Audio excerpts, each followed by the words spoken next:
SABC 2, SABC News Channel 404 and SAFM. We're also live on SABC News YouTube channel. I'm Ridi Klabi. Thank you for joining us. So in South Africa today, 6 out of 10 men have opted out of their children's lives. How is it that the supposedly strong gender evades this responsibility? Men are said to be protectors, yet in the vast majority of reported rape cases, men are the perpetrators. Men are also said to be smarter than women and capable of leading without emotions. So how is it in an economy led by men, we have state capture and load shedding? Who gave men the authority to police women's bodies, decide what they can wear and when they can speak? And what about men's emotions? Is it true that they can't express their feelings and be vulnerable? Are men trash or victims of racial and economic oppression? What part of our traditional gender roles are relevant in 2019? If we have a crisis of masculinity, what do we do as men and women? In our men's conference, I'm joined by Jackie Shandu, Black consciousness writer and commentator, Sia Khumalo, author and gender activist, Rems Mabote, communication strategist, Musam Selegu, TV host and polygamist, and Ndiandia, who's a taxi driver from the North Street taxi rank in Joburg. Also joining the discussion are the following women: Dr. Tlaleng Mufokeng of Nalani for Reproductive Justice and Mandisa Kanyile from Total Shutdown. We also have writer and lecturer Jamil Khan, preacher Elo Matthew, Tando Gumede from Women Forward, Dr. Madume Khanaka of the Men's Parliament. And in our audience, we have taxi drivers, commuters, LGBTIQ activists, faith leaders, and communities from across Gauteng and the country. Welcome to you all.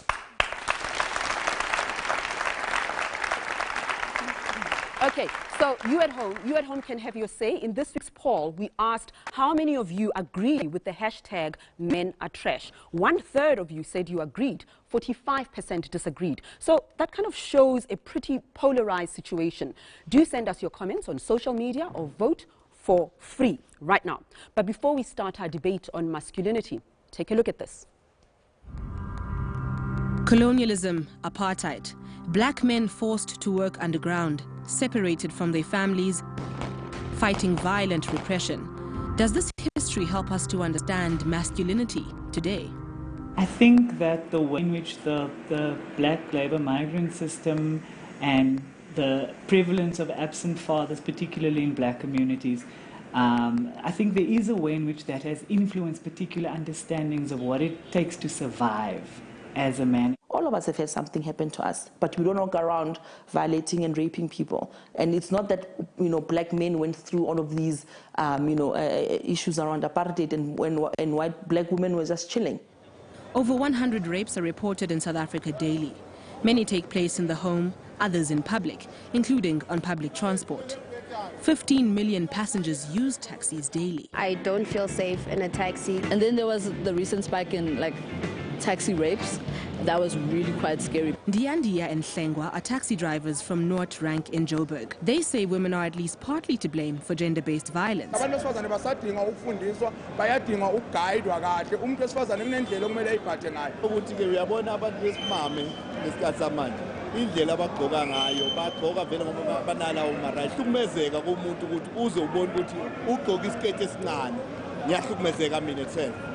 Women are often blamed for men's actions.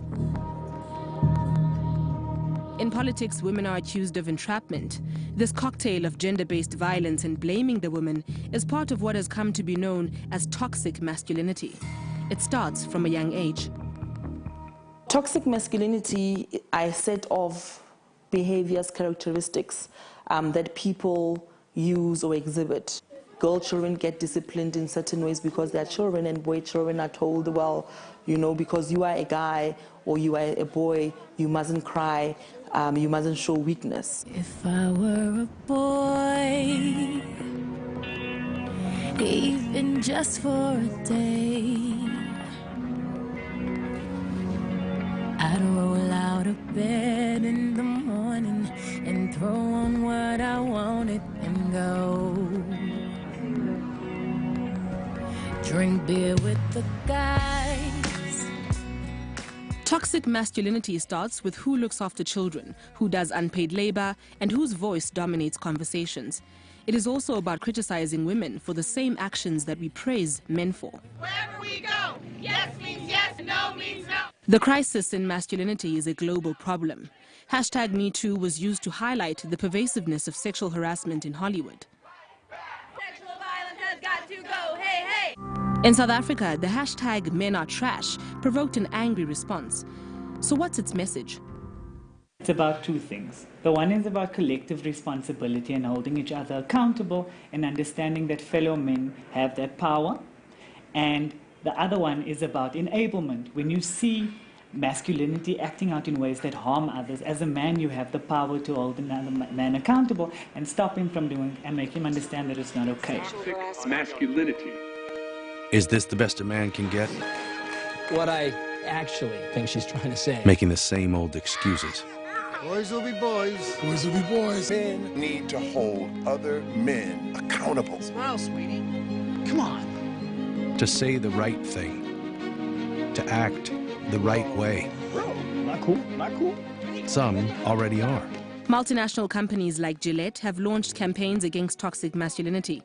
But how seriously can we take corporates when over 70% of executive roles in South Africa are still filled by men? We'll be the men of tomorrow. Back in North Taxi Rank, the message has not gone through. Abantu besifazane angeke size sibe equal ukuthi umuntu wesifazane ngabe equal nomuntu wesilisa. Cha lokho ngabe yiphutha.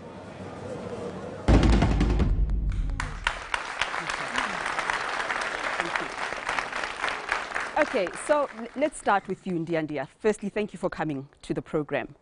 You said in that video that men and women will never be equal. Help me understand, what do you mean by that and how did you arrive at that belief? Angeke ngibingelele nje abangaphakathi e-studio. Ngibingelele nje wonke umuntu wase South Africa ubhekele show. Siyabonga. Bese ngithi my condolences kubantu abandlulele umndeni wabo eNatali. Sisi ngempela ke mangithi mhlawumbe angisho ukuthi ngoba mhlawumbe ngithi umuntu wesifazane makaqendezelwe umuntu wesifazane angeke sithi kungabe i50-50 nomuntu wesilisa ngendlela kanje mina ngazi ukuthi uma unomuntu wesifazane uvikelwe ngumuntu wesilisa uma ngabe ngithi mhlawumbe seyi50-50 kusho ukuthi ngamanye amazwi umuntu wesifazane yakhona ukuyivikela eyintweni ezikanjani mina ngazi ukuthi njengami njengoba ngila ngubaba wekhaya uma ngenzeka something ngoba izoselaba libi nje lapha endlini bazongibuza kuqala ukuthi baba bokuphi ukuze emndenini wakho kwenzeke kanje ngoba ngingekho ngiyacabanga ukuthi mina isecurity enkulu endlini imina.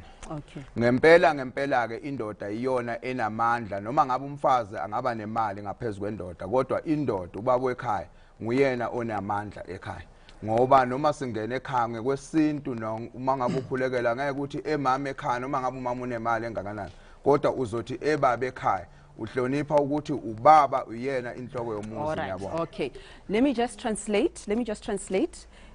Roughly, Ndiandia says that there can never be 50-50 because men and women are not equal. Men are the stronger ones. They are there to be protectors of women, and by virtue of being a protector, it means that you are not equal. He also made reference to income, right? That men are the providers. Therefore, by virtue of that role, they become the leaders in society. And if anything goes wrong in his home, the woman will not be asked what went wrong. The man will be asked, where were you when things went wrong? Is that a safe translation of what he said? Okay, fine. Rams, let's bring you in here. You are the founder of Future King. You're trying to groom young men to teach them a different type of masculinity. Traditional gender roles, do we need to challenge them? What's wrong with what we've been taught? So look, my first problem is what Ndiandia is talking about is ignoring the fact that all the things he's talking about are created by men. The insecurity of women is created by men. The fact that women earn less than men is created by men. So that you need us to protect you from us sounds very strange. We should be changing us first. He would not have to worry about his children's security if men were not attacking his children at home at this moment. So I feel him. but he's missing the cause. We are the cause. I have to return to you, Ndiandia. I mean, you understood all of that, that it's men who created the problems, the violence, the fact that you feel that you need to protect your children and women from violence. Who's perpetrating the violence? It's the men. And I'm particularly curious to know, how do you feel hearing young women say they are scared to get into a taxi, that they don't feel safe in a taxi? How do you feel about that? Ngicabanga ukuthi wena sisi lokho angeke size sikubalekele nami njengoba ngikuyo industry yamateksi kuyinto engeke ngize ngibalekele ukuthi njengoba silapha sibuye emakhaya angafani kukhona vele abafowethu esinabe emateksini abangakwazi ukuthi umuntu wesifazane uphathwa kanjani ngoba ngiyacabanga ukuthi kusadingeka ukuthi bakhona abaphethe ezomthetho ukuthi sangathi amadoda ngaba yafundiswa ukuthi umuntu wesifazane uphathwa kanjani. Okay, so the translation there, he accepts that there are problematic taxi drivers, that we come from different homes, and that there needs to be widespread education of the drivers on how to treat women. We'll get back to all those things in just a moment. Pastor Masuka, you have a question. Yes, I've got a question. I don't think I agree. Your microphone, sir, so we can hear you. I don't think I agree with the notion that says men are trash. Right. They are not. I think it is a narrative that is given to people in order to destroy manhood. If one would ask into this current generation, who built these cities? You look at Joburg, you look at Durban, you look at Cape Town. Is it not men? Is it not men? Is the contribution of men in our society, wherever we come from, the contribution of your uncle, of your father, is it not evident? Okay, we've got your question. Didimalo, you've got a question too. I'm coming to you for an answer. I'm coming to all of you for an answer. Didimalo, what's your question? Okay, like if we say men are the way they are because of apartheid, I want to know about the men who did not run away from their families during apartheid and are still there, and then about the men who also do not abuse their family members. Okay, let's hear from the men on the panel. Jackie Shandu, men are trash. Do you accept that? Do you challenge that? Why? It's very difficult to answer that question because in my consciousness, in my study of how South African society is organized historically, there is no universal man. What I mean by that, I found the framing in your abstract, in the invitation, quite refreshing, because it was very specific to speak about black masculinity. It also went on to probe how we can raise men. I found that refreshing because, quite frankly, I wouldn't have had an interest to speak about masculinity in a very abstract sense, because the historical subject formation of myself as a black man in South Africa is fundamentally different from that of a white man in particular. So we have to separate black and white masculinity. Okay, tell me why. Because you spoke about 6 to 10 men. 6 out of 10. Out of 10. 6 out of 10 men being out of their children's life. And I can tell you, if not all 6, 5.5 of them, those are African men. The question then becomes how and why. We've seen there in your clip, talking to about history, the historical breakdown of the African family structure, for example. Coerced, forceful abduction of black men from their children, from their families. A legacy that continues unabated. I've done some research, some work on urbanization in this country. And I can say without doubt that 8 out of 10 people that exist away from their family for work purposes are black, men and women. Sia, let me bring you in here. Is that a fair representation that there is history here, there is collective trauma, there is a reality that black men faced that is unique to them, that is causing all our ills in society, and therefore it's not fair to say men are trash? As important as that point may be, I find that a lot of black men in many ways aspire to be like the oppressor. The oppressed is trying to become like the oppressor. So even if there is a fundamental difference, we're still overcoming it as men. We're still finding ways to assume a privilege that was not bestowed upon us by politics and by the way our society is structured. Are men trash? If it walks like trash and it talks like trash.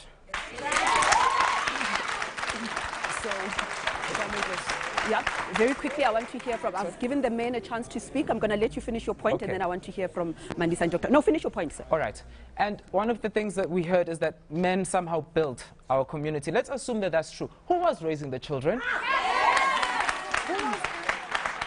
The next generation of men that were going to continue the city building were being raised by women. Take women out of the equation, there's no civilization. The whole thing falls flat. Mandisa, help us out here. What are your thoughts? I'm a little bit disturbed by this narrative that men are the builders of society. They did it by themselves. Firstly, the thing is, we act like women were not in existence before 1994, like we weren't raped in mass by white men and black men and all other types of men. The fact that we were given domestic work to do, that we couldn't actually earn incomes, we had to be reliant on these same men that were doing all of this to us. And then we go and we blame the same women and say, Uguti, no, they are creating a situation whereby men are now re-victimized. We don't see you guys as struggle. We're in a park. Dr. Tlaleng, you pretty much articulated the same views. I mean, I think the issue of men are trash is a fact. We don't need to debate that. What we should be asking is, are men willing to do the internal work of fixing that? Because it's not just a perception, it's not an idea or theory. It is based on a lived experience supported by some of the statistics that you've shown us. And people confuse men are trash as a movement, as a hashtag, with begging us to understand and praise them for their individual brilliance as husbands or boyfriends or cousins or brothers. What men are trash speaks to the system of patriarchy, the toxicity that defines itself on its ability to oppress and be violent towards those who are less than. And men are trash is not just men violating or raping women. Men who rape other men will most likely do that to men of sexual or gender minority, right? They will do that to people who are less physically able or using mobility aids. Men will do that to anyone who's vulnerable or marginalized, like a sex worker. They will still not do it to a male sex worker. They will probably do it to a female sex worker. So men are trash is what it is. And unfortunately, because of patriarchy, men think they have this right to be individuals. Like white supremacy, where white people thought, well, we're not all the same. I have some black friends. Black men are doing that to white women when they're saying, well, I like my mom and I have a brilliant sister. This is not about your individual brilliance. When you walk down the street, I don't know that you're the brilliant cousin or brother or husband. Hold that thought. I can see Jackie is starting to sweat and shake his head vigorously. I'll give you a chance to speak to that. When we return, we talk about men in the spotlight, preachers, politicians, and other patriarchs, and the people who support them. Don't go anywhere.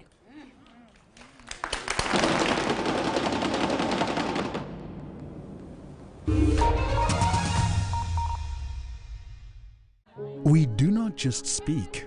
We let every voice in our nation find full expression in language and in culture. We do not just teach. We empower all people with education. We do not just bring you the news. We place you where the news is happening.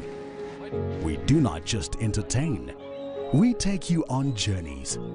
We do not just broadcast sport. We create an arena for sporting heroes to inspire you.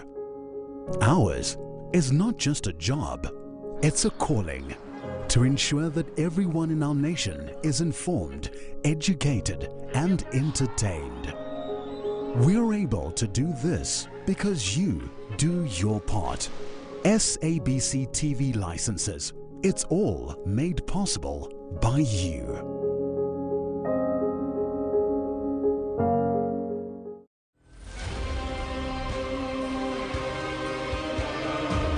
We were there at the birth of a new nation. We are here today as her democracy matures. An impartial and independent witness to history. SABC News, always there when South Africa decides.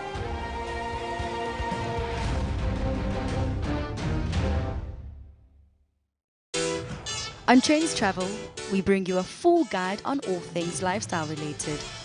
With so much to discover, we give you comprehensive reviews of places to visit, music, travel, and food. We also explore the arts, whether on or off stage.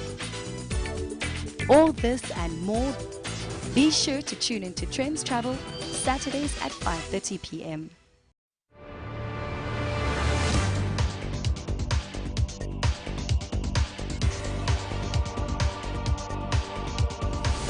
Did you know the big hole digging started in 1871 and ended on the 14th August 1914?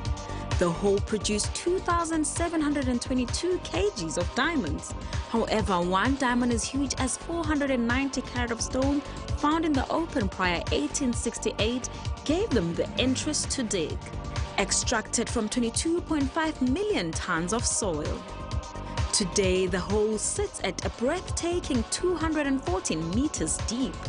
Kimberley Big Hole attracts tourists from all over the world, taking a vintage tram past the city, then cycling around the Big Hole.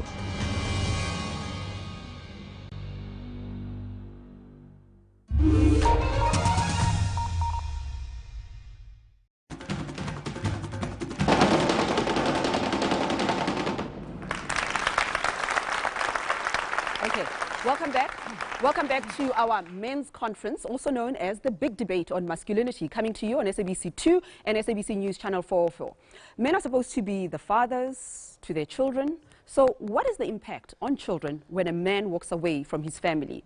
When men are leaders in politics and business, they are supposed to be role models. So what message does it send to other men when day after day we read headlines about men in leadership accused of rape, sexual assault, grooming or harassment?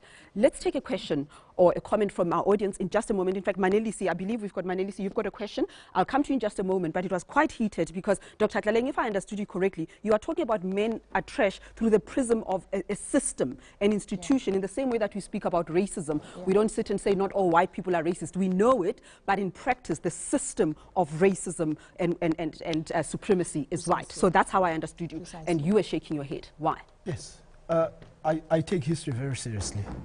And perhaps it's just a coincidence that I'm born and raised in KwaZulu. And much of what we today understand as native customary law traces its origins back in KwaZulu, particularly with the British. There's a man called Theophilus Shepstone. If anyone does a Google search on the introduction, institutionalization of patriarchy in South Africa, and Wikipedia or Google is not a friend of black people. It was the British Native Code Law that completely moved away and said, it codified, women are possessions, objects or properties of men. It went on, it introduced something called primogeniture, which is a basically legal principle that says, from a joint estate, it is only the firstborn son that can inherit an estate. Okay, that's amazing, important history. But as it relates to how we experience violence in our society that's perpetrated by men, gender inequality, wage inequality, what is the point? Very quickly, the please. Point is, if we don't, I'm making an example with racism, the historical land dispossession and racial oppression of the African majority by colonial white minority, if we don't, that's what feeds racism, right? So we cannot speak of racism. So what feeds masculinity? Very quickly, just succinct that history and the masculinity that we're living today and seeing in our everyday lives. Historically, from what we have read, of course, there could be contrary historical views. In Southern Africa in particular, it was pre-colonial African... It is. Now what is it? But, it's not like this happened to you and then as adult men you just became children who couldn't think for yourselves. 25 years later in democracy, you can't still be quoting Sheshel, whoever, in... You adult men. Okay, do we not take our poverty, trace it back to historical land dispossession and economic exploitation? Our poverty today. Okay, Rams, you want to come in there? You want to come in here? Jackie is 100% right.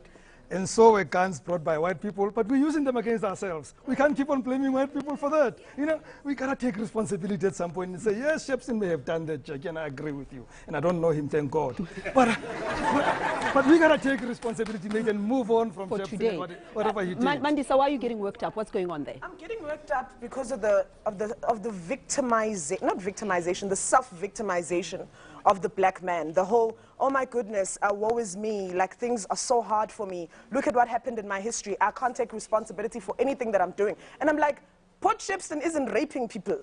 men today are raping people. The rape stats now aren't him doing it. So yes, you have every right to go to, you are dealt with bad circumstances, but you need to take responsibility for what you do with that. You cannot constantly be blaming the past for your current actions. Okay. It is basically. It is, Jackie. You are literally saying that everything that you are doing as black men, you don't need to take account for it because you were victimized. So were we.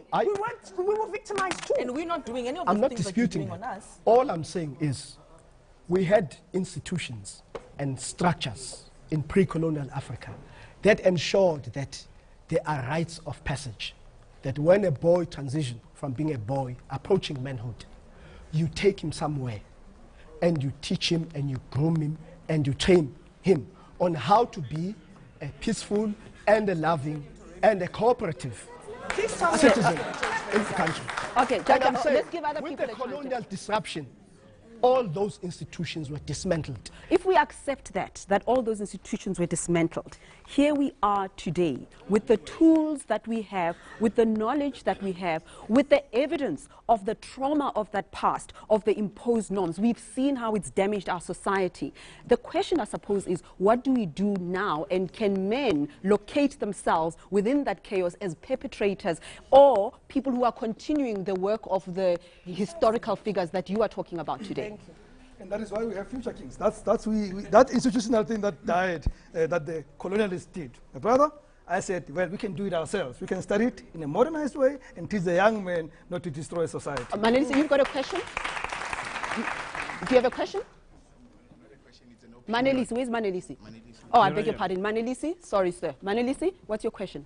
Yeah, it's a comment. My comment in as far as this issue is concerned is that those who are in influential position should set a good example in as far as treating of our women is concerned.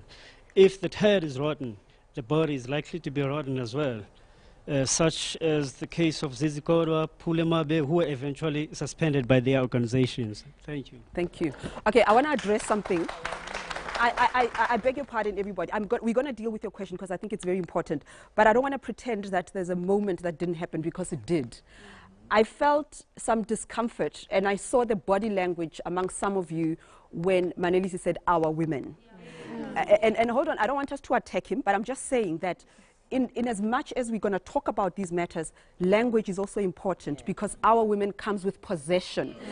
And it is thoughts, and then they build words, and then they build actions. So maybe that's another conversation that we ought to have as part of this. But let's go to the thing. What do you think about the responsibility of political leadership and what we're seeing from our political leaders? Mandisa, you've got thoughts on that? Tando, you've got thoughts on that? Do you have a microphone? Let me get a microphone quickly. I think that the way that we're approaching this discussion is incomplete and very dangerous. We are entertaining the discussion in the same way that the people who created the system of oppression and patriarchy had sort of molded the system. And what I'm saying by that is that we are treating each other as if there's only boys and girls who become heterosexual men and women. And we're not considering the fact that they are non-binaries, and that masculinity is in fact an ideology, and it does not necessarily only manifest itself in men. And this is important for me to mention, because as a queer black woman, I have to mention that lesbians, butch-presenting lesbians, beat up their femme women. And we don't want to have this conversation. And following from that, I also want to mention that we cannot speak about masculinity without speaking about femininity. Therefore, we cannot speak about toxic masculinity without speaking about toxic femininity, because toxic femininity and... In fact, no, finish your point. Yeah. In fact, you have preempted segment 3, because that was coming. We're only 8 minutes into the show. We'll assess it later on. We will respond to that. But Jamil, I do want to get your thoughts on what has been going on so far. I don't think that we zoned in enough on leadership in our society, and to what extent it lives and demonstrates violent and toxic masculinity, which I believe are real things. I can't, let me just declare my politics. I can't get into a debate about whether or not there is toxic masculinity. I believe there is. I listen to somebody who says there isn't, but that's my premise and that's my position. But what are your thoughts? I think what happens in these conversations is that we fail to see that this is about the ranking of human life. in a hierarchy.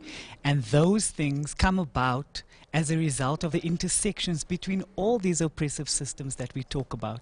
So we talk about patriarchy and masculinity as a historical problem. And we have people that are of the view that you need to separate these things out and you need to talk about them in isolation in relation to their particular contexts. But what we don't see is that all these systems are a product of each other. And it's about the ranking of humanity and the ability to control and order society according to which bodies belong where. And once you can remove somebody's humanity according to how you rank them, you can do whatever you want to that person, and it doesn't matter, and there are no consequences for it. So the issue about men are trash is not about literal trash. We are not saying this is a bag of trash sitting there. We are okay. we are, however, saying that it's a call to action. It's saying there is a problem, we can see it. People are dying because of this. There are people that are responsible for this. Why are those people not doing anything about it, and why are they opting out of responsibility? Beautiful. Okay, let's just hold that thought. We'll continue the debate. We'll take more questions from the audience, and new themes will also emerge in the third segment. We're coming to you in just a moment. As a parent, how do you react when your son plays with dolls and displays characteristics that are often seen as feminine? What about if your son is a man who loves men? When we return, we talk about men's identities that don't fit the so-called normal view of masculinity in our society. Don't go away.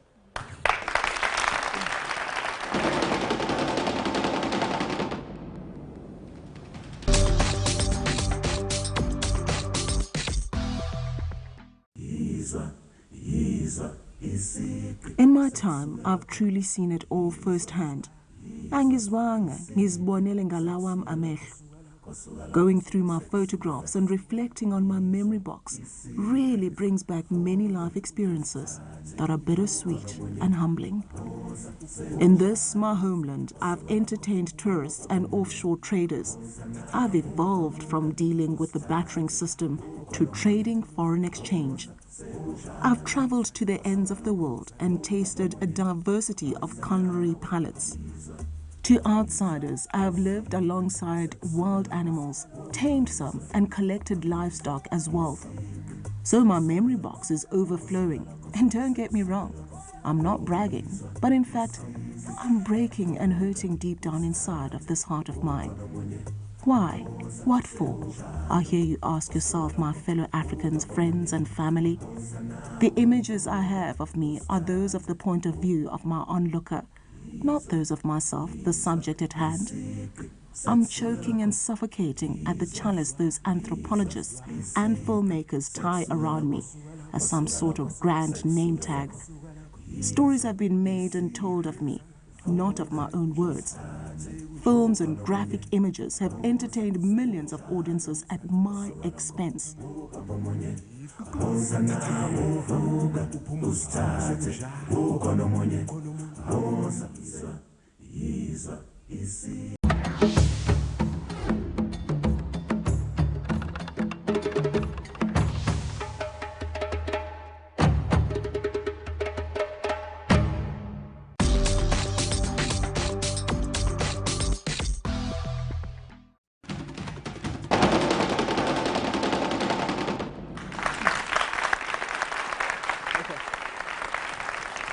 Welcome back to the big debate on masculinity. So we're asking several questions tonight, including what role do the innocent choices we make in bringing up boy children have on the development of violent, toxic masculinity in men? When we tell young boys that they must grow up to be husbands, providers, protectors, what are we saying exactly about how they must treat and view women? Let's talk to some men in our audience who have an alternative view of masculinity. I believe we have Mukwena in the audience. You have a question?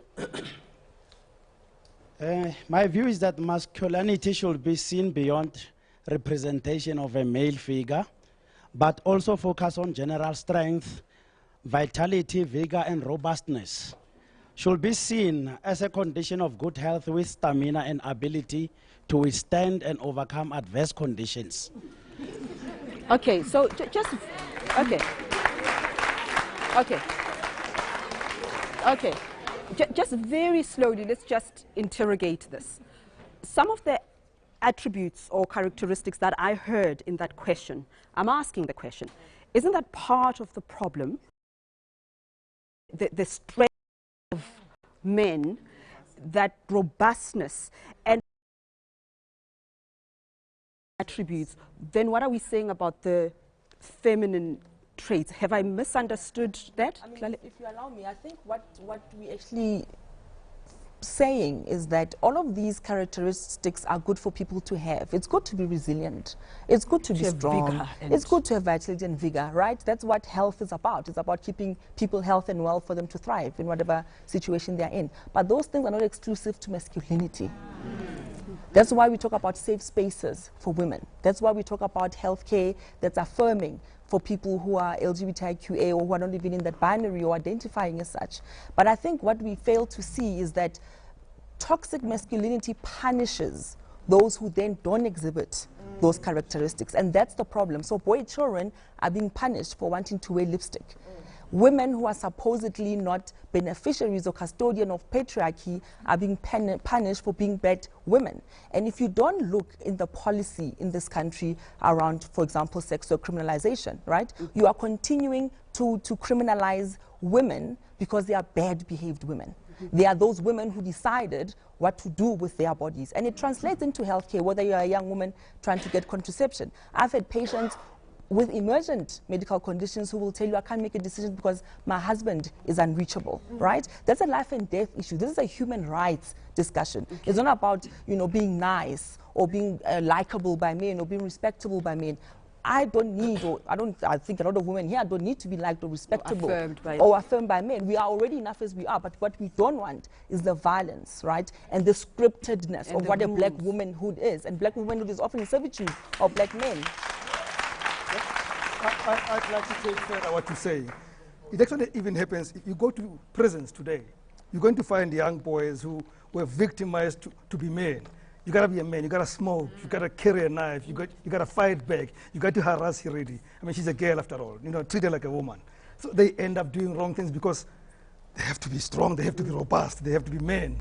So we end up with wrong men out there because they are victimized to be what they're not supposed to be. And that's because we've retained the very same institution that have socialized men into performing this violent masculinity. For example, we've got church people. Historically, we know religion, all religions are big perpetuators of very problematic ownership of women, making women submissive, but we don't want to take it there.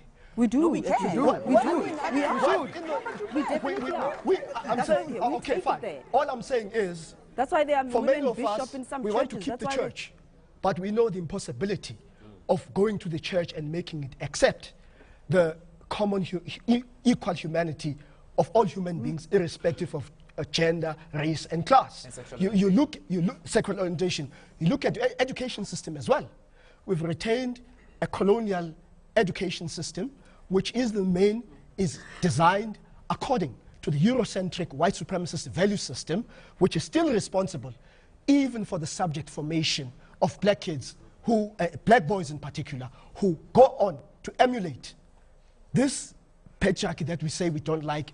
And in history, as far as we trace it, it is something that is forcefully imposed to say this is how we should act. And continued and perpetuated and practiced currently, not by history, but by presidents. Yeah. Why didn't they change it? But the colonial structures are intact. Because you are beneficiaries of that system as because 1994 was a lie, and it was a very unethical and sellout compromise between white supremacy. What are you going on about, Mandisa? Mandisa is looking at you like, Mandisa, come in there, let's give them. Like, she asked you a question, and you're like, you're not a beneficiary of patriarchy. Is that really your belief? Like, when you go to sleep at night, you think, I don't benefit from patriarchy. Like, I just want that clarity to find out that, I mean, you walk in male skin every day. You don't, right now, when we leave here at 10 o'clock at night, all of the women in this room are going to be afraid, each and every single one, whether they're going into an Uber, whether they're getting into a taxi, whether they're going into their own cars. You don't have that. And you're telling me that you go to sleep at night and you feel you're not a beneficiary of patriarchy. With some of this conversation is that for black women in particular, they have the possibility, and it is correct, to own how they define what it is to be a black woman. Hang on. Give me a chance. Hang on. You see this mob harassment is not going to assist. We get it all the time. Thank you. We must withstand the heat of our views. It's a debate. You are strong as resilient. Be resilient. I don't put words into my mouth. I'm saying. Quickly, Jackie. It seems to me it is well and accepted for everyone to say, I could be a white person, an Indian person, or a woman, that I am who I say I am and how I experience the world, what my experiences, my fears are. However, for black men, it seems to me, it is more important for them to be defined by others, how others perceive them, how others experience them, and how black men say, this is how we experience life, these are our fears, these are the hardships that we face. There's a complete, well-orchestrated erasure of that as something that must not feature centrally in the discourse. We'll get a response from you, Sia, in just a moment, and Craig will bring you into the conversation. We asked the question earlier, are men trash? Don't forget to vote in our poll. Results after the break.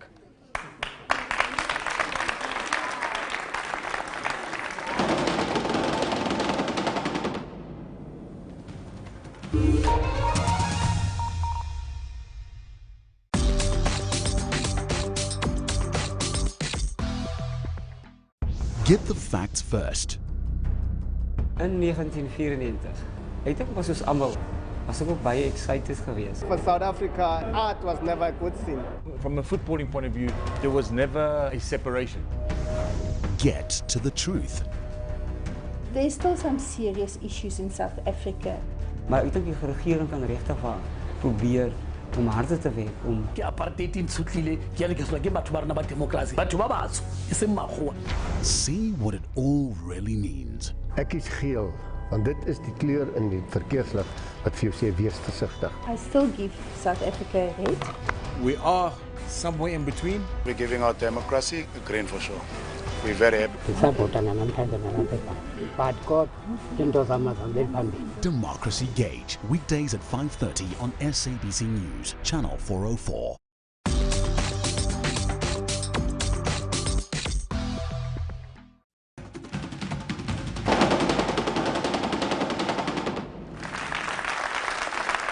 Okay.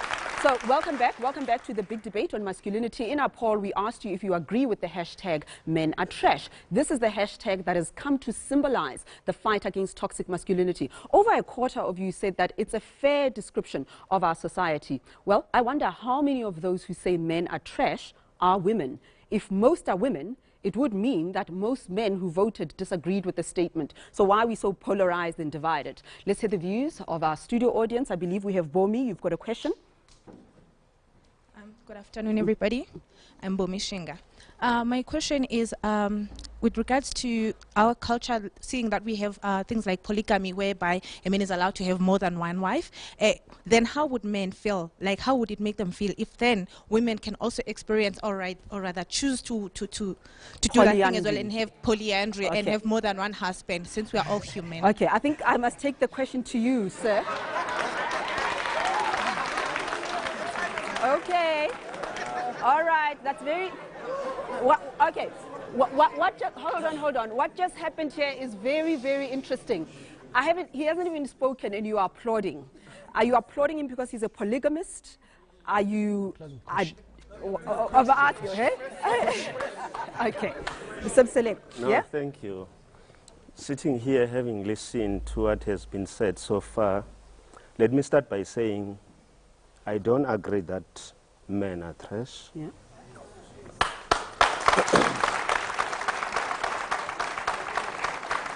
Carry on.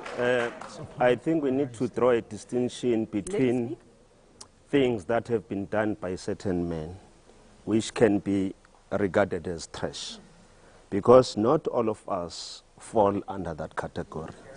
And it will be unfortunate that when you have a man like Rams, who's got an institution that is raising future kings, who will regard him as a trash. I'm highlighting that because what he's raising is so important to nurture how we are building our nation.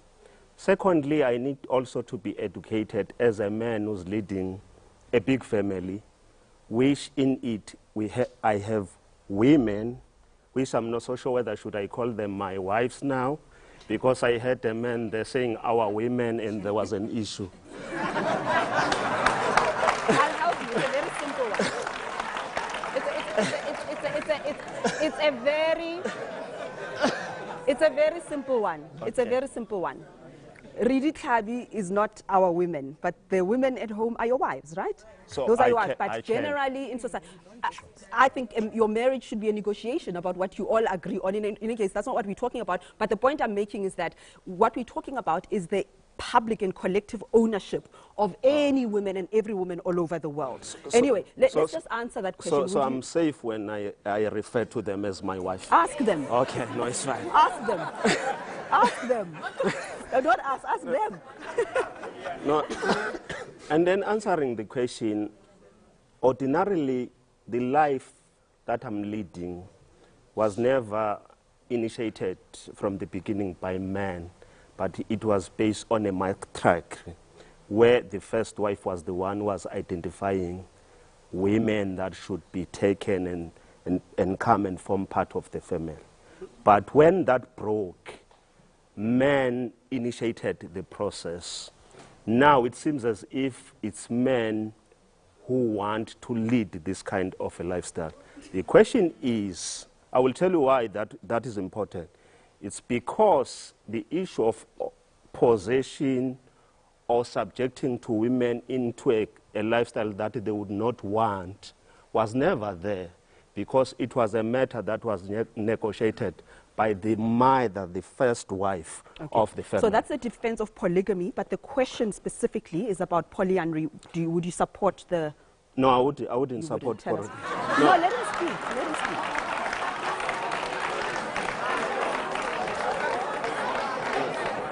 Let him speak. Why? Let him speak.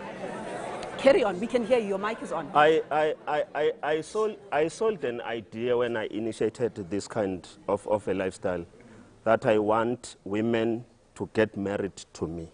I never sold an idea that I want women to get married to me and then they have other husbands. That is the first part. The second part, this is how... The audience is asking you why not. No, this is how I viewed the growth of my family. That is the first part. The second part is that I want my wives, I'm safe now, my wives, to give birth to children that are your seed. The seed, the women that belongs, children that belongs to me, not to other men. The third part of that is that I am a traditional man who practice cultural rituals. We got you. Sia, what do you say? I'd like to respond to what Jackie said, if that's okay. Okay. So it sounds to me like you're saying that men are socialized into being the kind of men that we are. So just to tie it back to the idea of boys playing with dolls, women, I believe, as girl children, are socialized to relate to other people through, they're allowed to play with dolls. That's how they learn to relate, first to inanimate objects, and then over time to animate objects. Would we be willing to break the socialization of men by saying, boy children, you play with dolls, you walk in women's shoes so you can empathize better as an adult? Or are we just using socialization as an excuse without really, we will use socialization as an excuse, but we also hold on to its privileges, the privileges that are afforded us as men. Okay, very quickly, Rams, I want to hear from you, because part of Future Kings is about unlearning things that were the norm where we grew up. If you're propositioning a girl and you just grab them, it's the norm. We can unlearn behavior, can we not? Completely. We can undo cultures. It's been created. You know, we were not born like this. So I'm, by the way, I'm trash. Okay?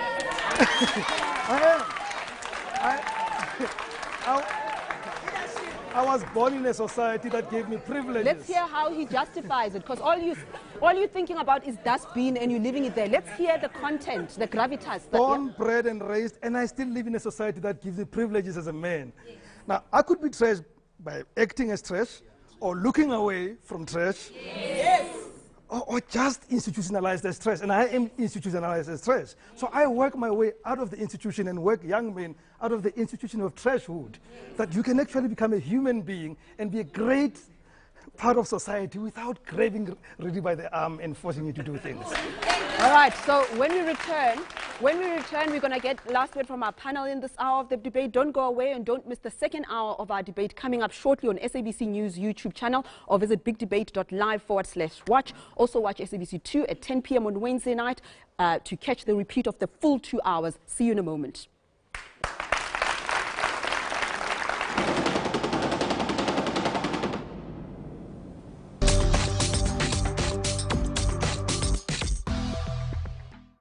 While painting the nursery and worrying about childcare, Lauren has an epiphany. Medical Aid offers a maternity benefit and 24/7 baby line to talk her through those new parent panic moments. Bring on that mini-me! That's real medical aid. Exciting, isn't it? We're explorers. We always have been. Endlessly curious. Always looking for answers. For new frontiers. For new stories. Because that is who we are. From script to screen, from yelling action to taking you on a journey. Radio producers, script writers, on-air presenters, news reporters, sports analysts. We spend late nights creating captivating storylines and earlier mornings keeping you informed, educated, and entertained. For us, it's not a job, it's a calling. We do this and more because you do your part. SABC TV licenses, made possible by you.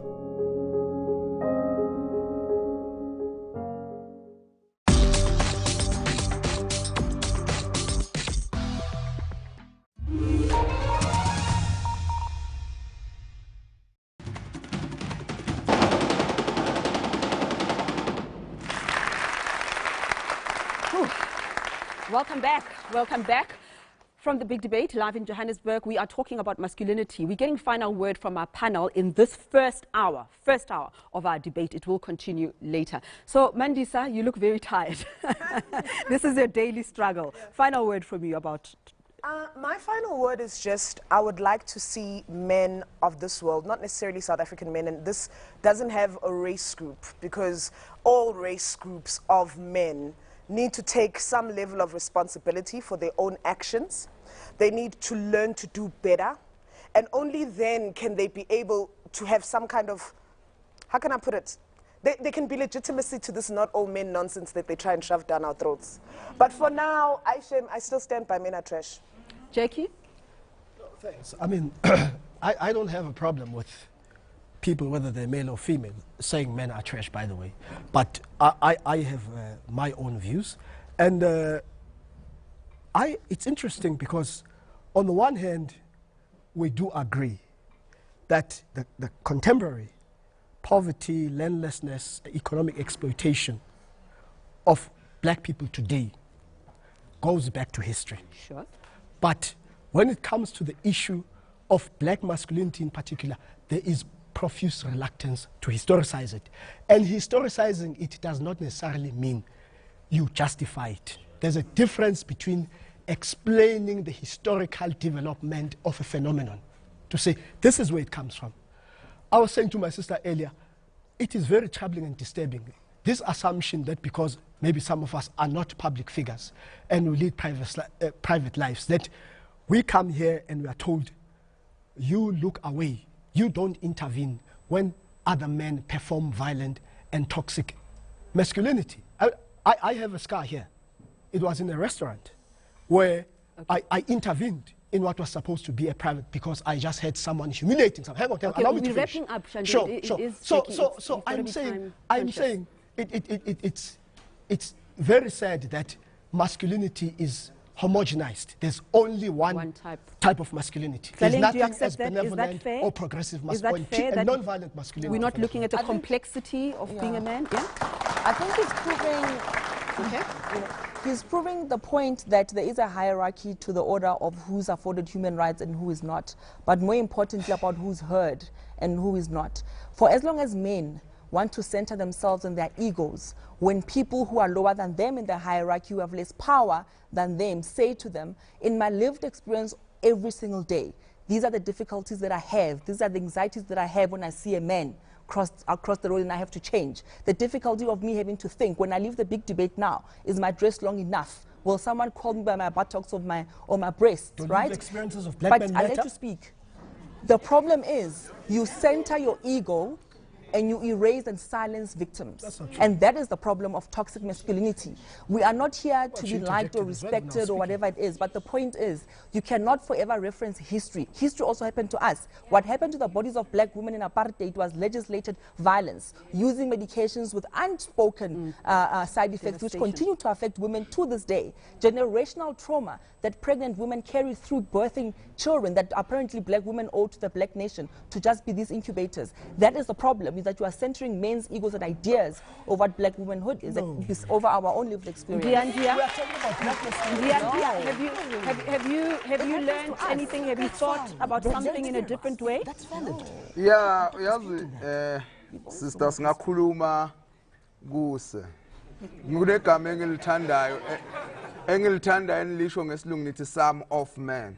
Okay, it is not all men. Yeah, kunalelo gama. Kodwa kunento kumele siyifunde. Even from kudala long time babo baba basakhula. Abomama bebahlukumezeka. Nethi into ezikanje bebangakhona ukuphumela obala ngoba bongakhona ukuyoyireport. Inkinga ithathwe ifihlwe. Ukuthi umama ukhule ashaya ubaba. Uthola ukuthi manje izinto ezenzeka kwamanje umama ushaya ubaba.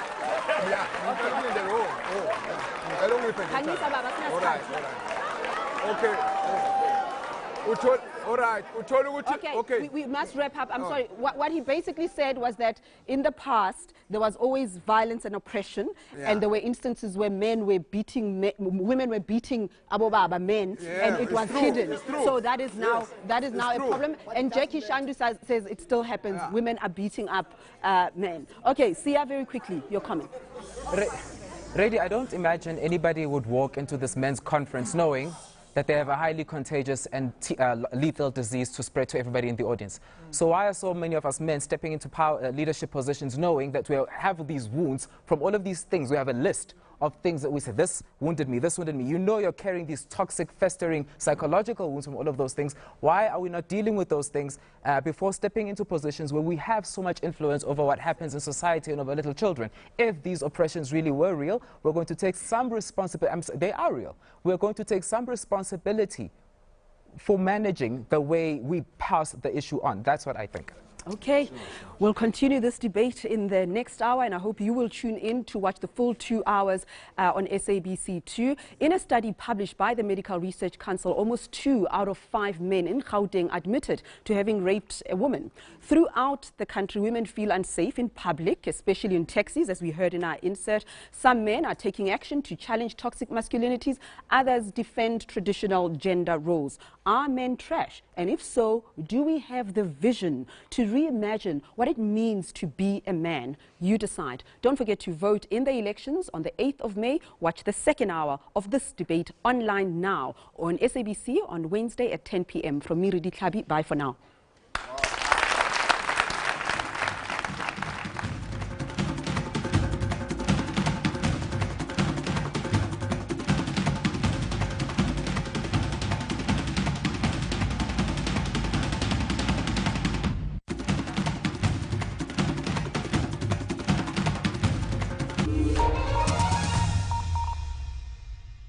The Zimbabwean government says it's now planning to give compensation to white farmers who were forced off the land they occupied by the government of Robert Mugabe.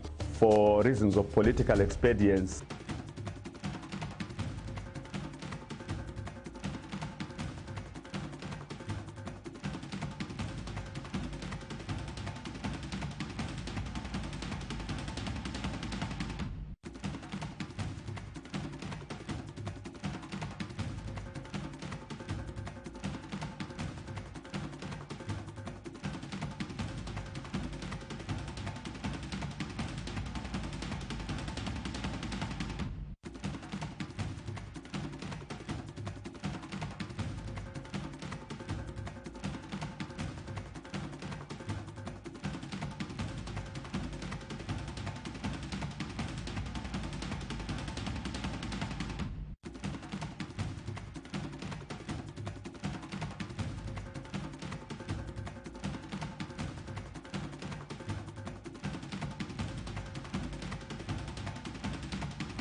debate, lots to reflect on. We ended the last hour by asking, can we reimagine, can we create a vision for what it means to be a man today? And we're continuing that debate and that discussion. Craig, I want to bring you in here because as Rams was speaking, I was also thinking about the kind of work that you do. And I see that you've got hashtag no excuse. What's that about? Tell us what you're doing with children and boys in particular. Well, I think we need to start from the premise and really understand that no man is born trash. No boy comes out of the womb trash. Something happens between birth and adulthood which goes wrong. And let's be honest, masculinity has gone wrong for many people, but true masculinity is a beautiful, powerful, wonderful gift to society. What is true masculinity? I'll get to that now. I think one of the things that destroys true masculinity, and that's one of the areas I might agree with my brother Jackie, there might be many that I don't, but is fatherlessness. Fatherlessness is a huge thing. It takes a man to raise a boy and teach him how to be a man. And I think our history has played a huge role in separating men from their sons. True masculinity, beautiful gift to humanity. What true masculinity does is it loves, it serves, it protects. True masculinity uses its strength well. True masculinity is there to serve. I mean, I might disagree with you too on the whole religious narrative. I mean, it's Easter Sunday. If you look at the life of Jesus Christ, in the Christian narrative, he was, according to the Christian narrative, the most powerful being on earth. What did he do? He got on his knees and he washed feet. What did he do when a woman was brought to him to be stoned for adultery? He was the one who said, "How dare any of you do that? I choose not to do that." So I mean, the issue of true masculinity is one where men use their strength to love, serve, honor, protect. I believe men are designed to be dangerous. We're designed to be dangerous, but never ever to a woman, never ever to a child, never ever to a brother. We're designed to be dangerous to whatever threatens them. So I mean, racism should fear masculinity. Corruption should fear masculinity because masculinity is there to stand against it. But isn't it a human instinct to stand up and protect yourself against anything that's a threat? I have that instinct 100%, yeah, 100%. Our strength is there. You see, the problem with with a lot of this debate... What I'm trying to say is that is there some unique strength that comes with masculinity that is not embedded in a woman? Isn't part of the problem these binaries that we have created? Well, really, the thing here is that men and women are equal, but we're different. You see, men have a higher propensity towards risk-taking, competitive behavior, and aggressive behavior. They do, from birth. But you said that they're taught. They're not like that. No. So you see, a lot of it's innate. You see, that's why it takes a man to raise a young boy. In fact, it takes both. A boy and a girl both need both a mom and a dad. You think about everyone in this room is here because of the beautiful dance between the masculine and the feminine. Huh? You and I came to being because a man and a woman came together and they conceived us. Now, this world continues to exist in a beautiful fashion when the masculine and the feminine, and of course there are feminine qualities in men and masculine qualities. I mean, of course there's an overlap. But when the masculine and the feminine dance well together and live well together, you see, fundamentally we are human first before male and female. And we lose that when we have the polarized debate. Okay, all right. Where's Kopano Ratele? Kopano? Where's Kopano Ratele? Where's Kopano? Okay, I don't see Kopano. But I mean, there was a beautiful... it was almost poetic, isn't it? Men and masculine women dancing together and all of that. You are an academic, you are a lecturer. How do you make sense of this? Do I make sense of it, actually? Yeah. I feel like what's being spoken about here is just more of what we don't need. Because a man and a woman that creates a nuclear family structure in that sense is not the only way to exist. The nuclear family unit is not the only family that can exist. That's true. And when we talk about man and woman, but then we want to bring in human into that, it's a misnomer, because those things are automatically imbued with power relations that erase the human. We don't need men and we don't need women. We need humans. And the point that I often come to is that we think about your humanity, fortify your humanity. If we look throughout history at what human beings have found it natural to do, then maybe humanity is not what we think it is. And maybe that's what we need to rethink. You have a question? You have a comment? Yeah, Hi everyone, my name is Jabu. I actually have a question. My question is to men, especially to not all men. Will we ever experience a time when men actually protect women, whether they know us or not? Okay? So, if not, is it safe for me to actually assume that men are also shit scared of other men? Thank you. That's true. We are. Phew, you know, I mean, really, I'm just kind of fantasizing about a world where we don't need to be protected at all because no one is attacking us. Because no one is attacking us. Yeah, but you asked a question. I think, Jackie, you want to come in here. Men are I want to scared agree of completely, even in terms of annual crime statistics in this country. You can go back for the past 15 years or so. It's very ironic that on the one hand, more often than not, the black man is the perpetrator of different kinds of forms of violence. But on the other, especially when it comes to murder, he is the most endangered by other men. Let him finish. It's got to go. No, don't be discouraged by that. That's what happens in a debate. It's messy. We just live through it. You know, we just live there through are so many views that we don't agree but we with. are listening to we you. respect them. We don't howl But at people. that's part of communication. We'll make sure they're not howling you down. They're reacting when they agree. They clap. I haven't heard you complain when they. Look, it's part. It's part. No, it's okay, Jackie. You know what? Your microphone is on, and we can hear you. Finish your point. You see, this is the part of the culture and the practice that black male views and experiences, particularly in the masculinity or gender-based discourse, don't matter. You ridicule, you mock, you dismiss. We experience this all the time. As men, as black men. On the one hand, we are told, you are part of the problem, you need to come, you need to clean yourself and become part of the solution. When we come to tables that seek to find solutions that really try to resolve the scourges, this is the experience that we get, and it's okay. Which experience? Well, of just being, whenever you say a view that, will express a view that some may differ with, you must be stopped, you must, as you can see. But the point is very correct. Really, the point, fortunately for everybody in the room, I don't suffer from fragile masculinity. So you know, so what did you say? I just think that it's rude to interrupt anybody Jackie, when they're speaking. I understand. But it is true that I am scared. You are scared of black men. I am. He's scared of black men. I am, because I know, like I cited, annual crime stats by police. They paint a very serious picture of the highest level of black men to black men violence. Okay, It's I must just defend our audience. I think you're one of the best audiences I've had. Yes. And the reason for that, let me tell you, the reason is not because they agree with you or disagree with you. It's because it is in the nature of debate that people react to what is being said. But this is one of the few debates where nobody's shutting anyone down. Nobody's saying shut up. Nobody's saying don't speak or howling. They're letting you speak, but they're reacting. So I'd like you to come to that party with that spirit. And I saw you as well when Tlaleng was speaking, you were reacting. I think it's a human instinct. What we haven't seen tonight is people howling, shouting you down, grabbing the mic. And I just want to say I really appreciate you for that you can sit here and have this contestation. Okay. Okay. Guys, first of all, should I stand up? Carry on, please. Okay, first of all, guys, I just want to introduce something new to the topic. Ne? It's not exactly new. Ne? The view of masculinity has changed. I just want to say that and show you how. Ne? I know there were times when masculinity was just viewed as strength, like physical strength. We get that. Yes, that's why most of you are complaining about it. But then now, there are other contributing factors that have changed how masculinity looks in the 21st century. What am I talking about? Today, we live in a world where we are being run by capitalistic rules, where we are in a democratic systems where things are being run by a constitution. Meaning now, a view of masculinity now, you know where does it go? It goes to the people with power now.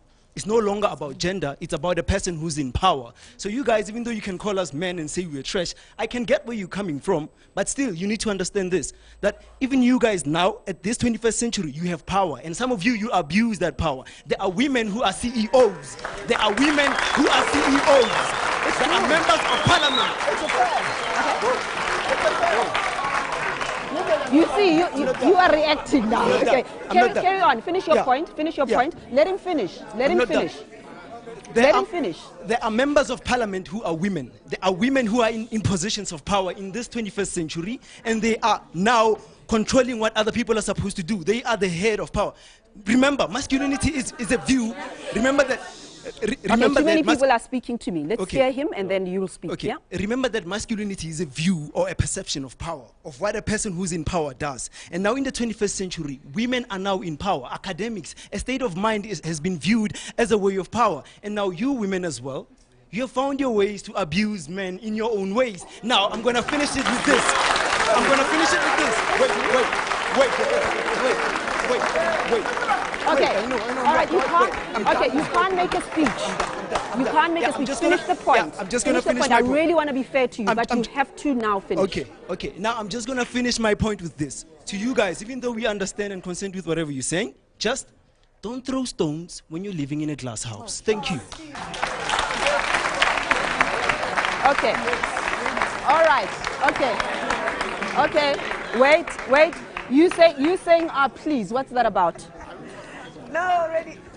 Again, this playing the victim card. I know, Shem, men today are really doing the most, eh? Okay, fine. So there's women who are in positions of power. There are women who are in positions of influence. And for you, automatically, that equaled abuse. Because your lens is that the only person who can actually be in power is a man. The only person deserving of humanity is a man. In that lens, you see a woman being in power as a form of abusing you. Okay, hold on. You raised a whole lot of things. Hold on, sir. You raised a whole lot of things. They are being responded to, not necessarily in a satisfactory way to you, but let them be responded to because they're directed at So women. already when we say racism is systemic, right, and we say that policy is a form of violence, right? So where the system fails, where the health system fails, the home affairs fails, when the system fails, that is in itself a form of violence because we know that the Constitution gives certain rights that are human rights framework based. So when we say that patriarchy is also systemic, that's what we mean, is that it has become genderless in some spaces where you will have a woman in power who advances anti-women bills. You will have black men in position of power who are advancing anti-blackness, right? So unless you do the work of dismantling the system, whether it's policy related, whether it's a constitutional related or service related, you will then not have the change you require by just having women MPs. It's what are the principles? What do we want as a country from having a country that's enabling where women can thrive? It's not enough to just throw in women and say, well, you just thrive in this system that was never designed for you. Women, the workspace was never designed for women. And we need to do the work of what is it that we want. And we're going to have discussion without the men because the entire time they are centering their wounds, which in fact are very superficial to the lived experience that women are experiencing every single day. But they are being erased because men want brownies for just being decent humans. Let's take a break. We'll continue our debate in just a moment. Stay with us.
Okay, so we were talking about women who are also in powerful positions.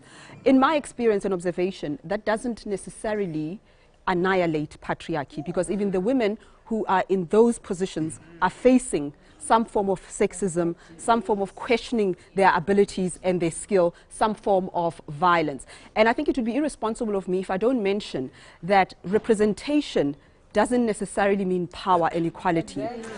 An example, I don't know how many of you remember the making of the Sexual Offences Act, that it took 8 years to pass through Parliament, even though we had so many women parliamentarians. There's a concept of phallic princesses, phallic women, who also practice some form of patriarchy. I think statistics are important. Women still earn 27% less than men. JSE-listed companies have little women representation. Sexual violence, even in countries that are at war, UN peacekeepers have violated men and children. All I'm saying is that it will be helpful perhaps to get into the realm of the reality, the stats, rather than the hypothetical. So women are advancing, but the world hasn't changed, and that's why we are here today. Right? So let's just hear your comment. It's Women Forward. You are from Women Forward. Yes, I'm from Women Forward. Yes, Women Forward. Hold on, who's questioning you? Women Forward. Women Forward. Okay. Okay, wait a minute. What did I miss? I was looking at you, sir. Yes. What did I miss here? Is someone questioning? What are you questioning? Oh, you were asking where he's from. Let me make myself clear. I'm a proud black gay man. And I stand 110% behind women. I've been listening to this debate today, and I haven't even heard even one male who stands up and say, I'm taking a step and saying, I'm apologizing to all women for whatever happened to you. I might not be personally responsible, but I'm taking that step as Moses Mokena. I'm sorry. I am sorry of what society has treated, how the society has treated you. I am sorry how our fellow males have actually treated you. Coming to Women Forward, we have been preaching this since 2008, I think, Mama Nana. We've been preaching this, that you know what? If you cannot help women, at least do not hurt them. You know, if we continue to hurt women, we're actually killing ourselves. Not only gay men, not only lesbian women, not only straight heterosexual men or heterosexual women, we're actually killing this whole society. Women, from today, I'm taking a stand and I'm saying to you, I am sorry. Well, we look at the rape statistics and child abuse. There's a lot to be sorry for. There's a lot to fix. You have a comment. I'm coming to you next. That microphone must move to there. Okay? Carry on. Speak, ma'am. Thank you, Reddy. There is an expectation from myself. Put the microphone on front. There's an expectation from myself, from this forum that is here, that can we please come to a solution from all of us? Can someone, 2 or 3 people, say how are they going to help grow men, like from the boys, grow men who are going to be very, very responsible? Because you know what, young men need to grow up very responsible, because men actually, even now, even as you are. Wait, but when you spoke, everybody listened. Men cannot even open up to their own problems, even medically. Men cannot stand up and say, I need this medical help. They are not open. They keep things to themselves, and then that's why they fight so much, because they build up and then they fight. Then women are very open. They know where they're going. They know where they come from. But men keep things to themselves. They are not open. So they even like to say, I'm hurting here. This thing has come. So we must teach men to own their emotions and express themselves. That's if they can learn that and teach young people who are growing up. You're a medical doctor, and I'm sure as a medical doctor you deal with a lot of emotions as well. And so we need to just gather and find out how to raise men and help them. I mean, look, I think we need to raise children, you know, whether they are in a binary, whether they identify as boy children or girl children, and remove punishment from people's self-expression. We need to have a society that respects people's autonomy and the right to make decisions about their own bodies. And we need to remove the punishment, the punitive nature of our law. Firstly, for people who are poor. So in this country, if you are poor, you still get criminalized. If you are a black woman, a hawker in the city of Johannesburg, when JMPD do their splits and show off on Twitter with the mayor, it's black women's goods who are being destroyed and being confiscated. The same black women who are being asked, where are you when you're supposed to be raising children? It's still the black woman who's leaving home at 3 o'clock in the morning to wake up madam with a cup of coffee at 6 o'clock in the morning in the suburbs, leaving her own children behind. And it's the same society again that says, but where are the women who are supposed to be raising these children? Because again, all of us have agreed that this is a fatherless society. So which families are these men raising? If all of us are now in these mother single-headed households, so where are they then, right? Rems, what are you saying? So your question is legitimate. I mean, we have to raise children, whether they're gay or lesbian or boys or girls. You cannot raise them as responsible human beings of society. Yes. There is no separating because he's a young man, I must treat him differently. He's a child that must be treated, and to grow up, hopefully, that we don't have this debate 20 years down the line. They must grow up to become different human beings. So in response to my sister there, by the way, I'm already doing that. I'm doing the solution part already. Yeah? And to respond to you, my brother, I'd like to apologize, but more importantly, I'd like to do something, which is what I'm doing, than just to apologize. It's so cosmetic to apologize. It's great to apologize. But you gotta do something. Because part of apologizing is not doing the thing you've been doing. You gotta do to change society. Yeah. Ma'am? Microphone on your mouth, sorry, not in your mouth. I think thank you. I feel that the very problem with masculinity is how we define it to begin with, because earlier on the gentleman up there used gender-neutral characteristics like robust and strength, and that actually describes me. I'm strong and I'm robust, whereas Jackie Shandu, on the other hand, is emotional. So, no, I'm serious. And I'll go back again to Ujeki. Ujeki is talking about historical oppression of men and whatnot, but the very oppressors that black men suffered are not oppressed by black men. It's black women that are. Yes, girl. So, description yabo of masculinity has actually borne this hate towards us, the people who did not oppress them.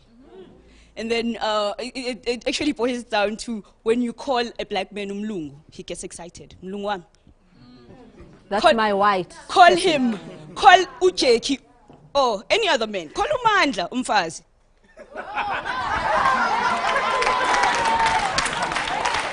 So, Mlungwami doesn't elicit, let me give someone else a shot. Mlungwami doesn't elicit the same violence that Mfazwami, my woman, elicits. Ne? Jackie, I think you were being addressed there. What say you? Oh, no, thanks. We try to account, at least from a black radical perspective, for the historical oppression which is still reproduced even post-1994 of all black people. It is important to insist this, because when it suits certain narratives, we are being distorted, we're being vulgarized to say we are speaking on behalf. There cannot be black liberation without the freedom and the liberation of black women who feel safe, who feel that their humanity and dignity is respected and affirmed. So all I'm saying, of course the criminal justice system is important.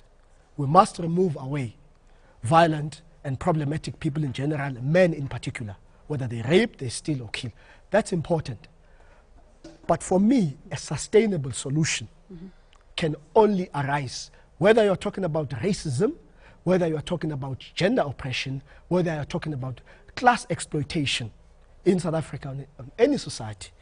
If you trace the emergence of those scourges to their historical development, because that explains, there is a direct link between where we come from, how patriarchy was institutionalized and structuralized.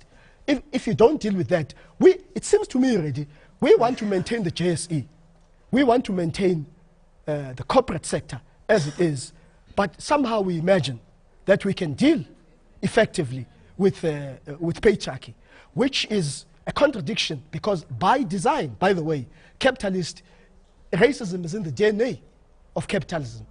Just as patriarchy is in the DNA, you've never had, anyone is free here to give me a historical example of a capitalism that was not based on gender oppression, that was not based on racism, that was not based on class exploitation. Do you accept that, Sia? Well, in order to deal with issues of women being safe at taxis, being paid equal pay for equal work, not having their bodies appropriated in ways that Dr. Tlaleng has described to us, we need to first deal with history and the capitalist system and as a genesis of... But how far back do we take it? Because... How far back do we take it, you ask? Because one of the things I'm hearing is that men are victimized. This has not been quantified. We have not heard the statistics. But let's assume it's true and that feminism somehow is victimized. Not from you, just... there have been undertones. Let's say that feminism does, in some way or shape or form, hurt men. Then we have to find out the genesis of that oppression. Oh, it was a reaction or retaliation to toxic masculinity. What's the genesis of that? It was a reaction to colonialism. What's the genesis of that? Nobody ever actually takes responsibility. The buck just keeps shifting back. You reach a state of paralysis, right? Because there's always that step behind that one, right? Okay, so, sir, yeah, you are next. I'm coming to you just a moment, and yeah?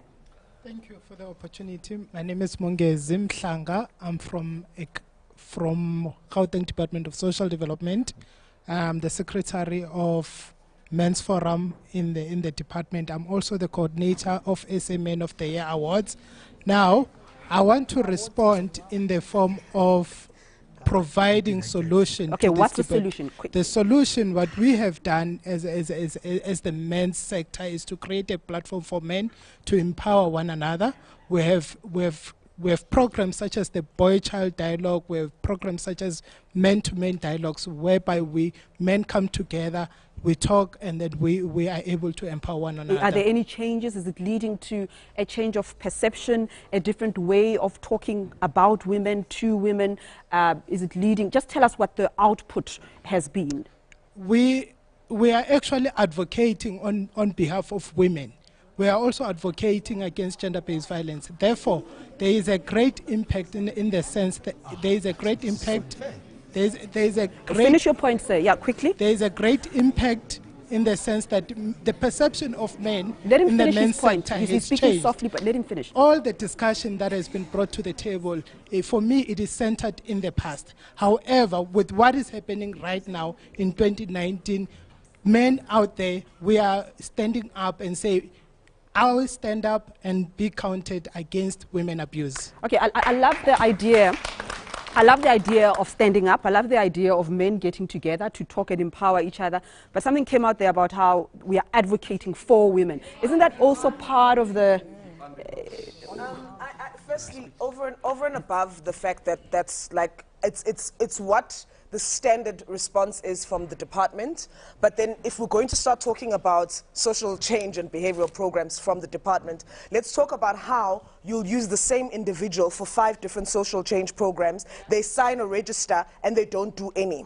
Let's talk about how you'll say that you're actually having programs for men championing change specifically, right? And you'll have the same person doing HIV/AIDS education, and you have the same person actually talking about premarital sex, right? And they're supposed to sign the same register, department, with the same people in the same shebeen. What do you think is going to be prioritized there?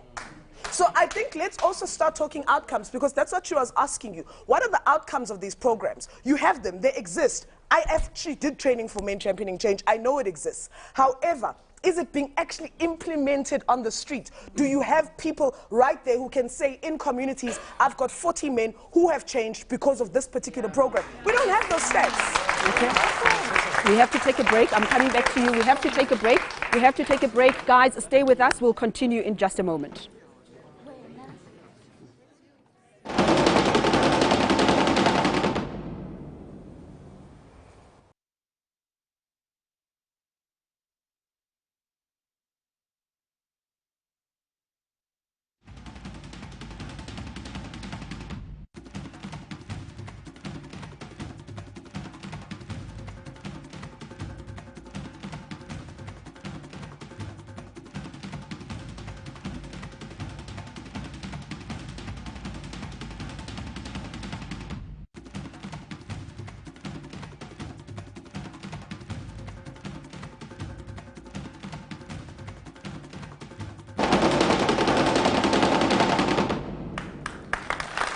Okay, let's just quickly go. Bishop, you've had the microphone for a long time. What do you want to say?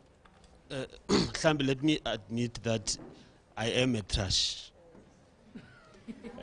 But the society must allow me also to be transformed.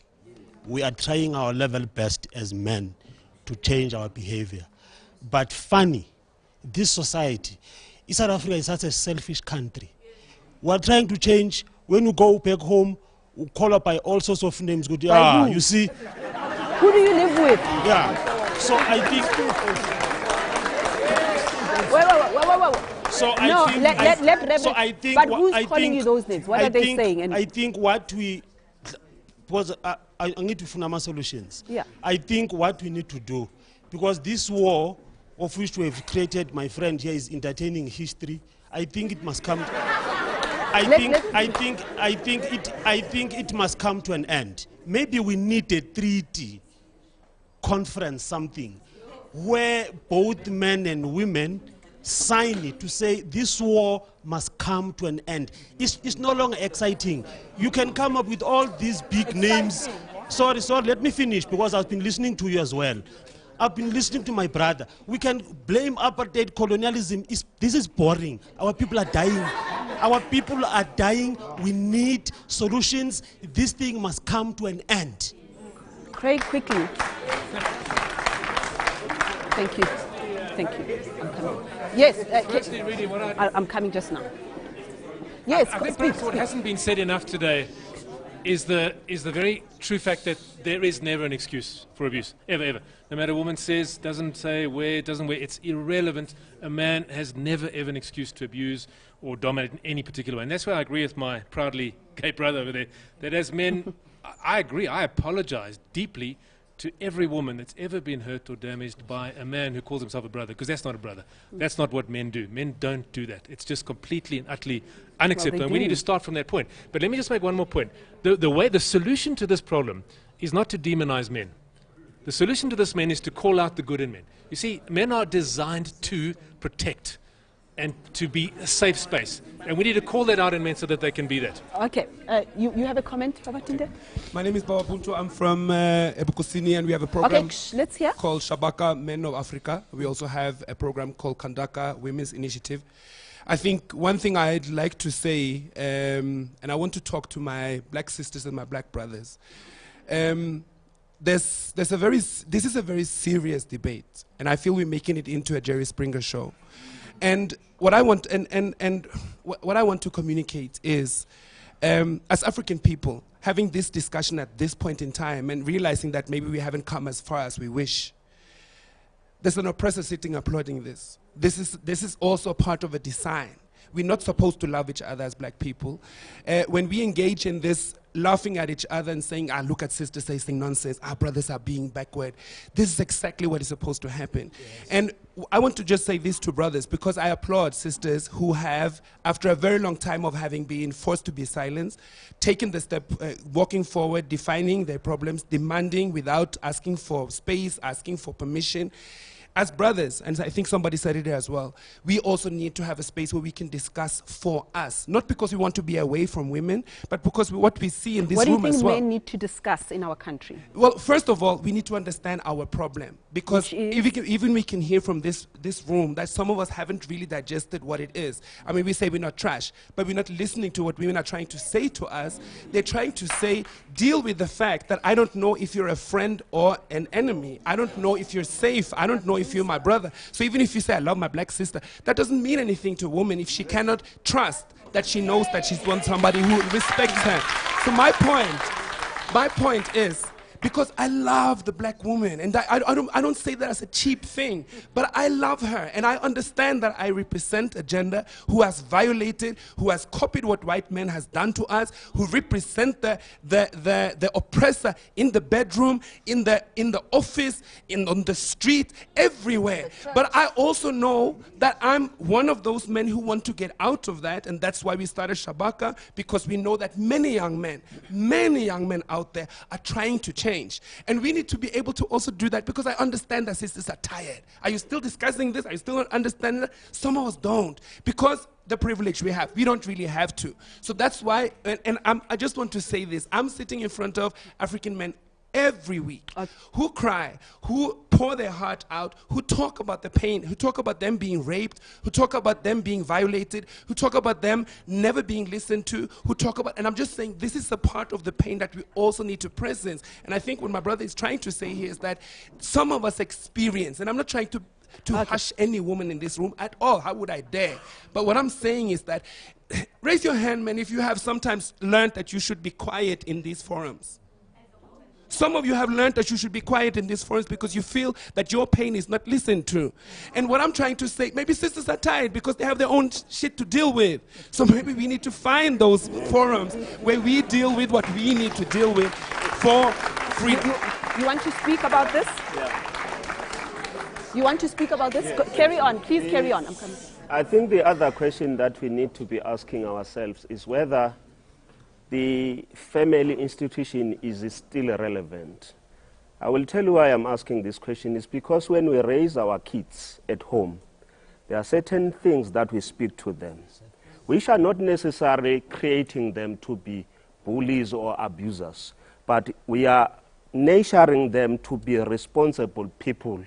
For example, let me say, when I speak to my boys or sons, I will then tell them how they should grow up. Not necessarily that they must abuse women, but simply saying they must be responsible in whatever that they do.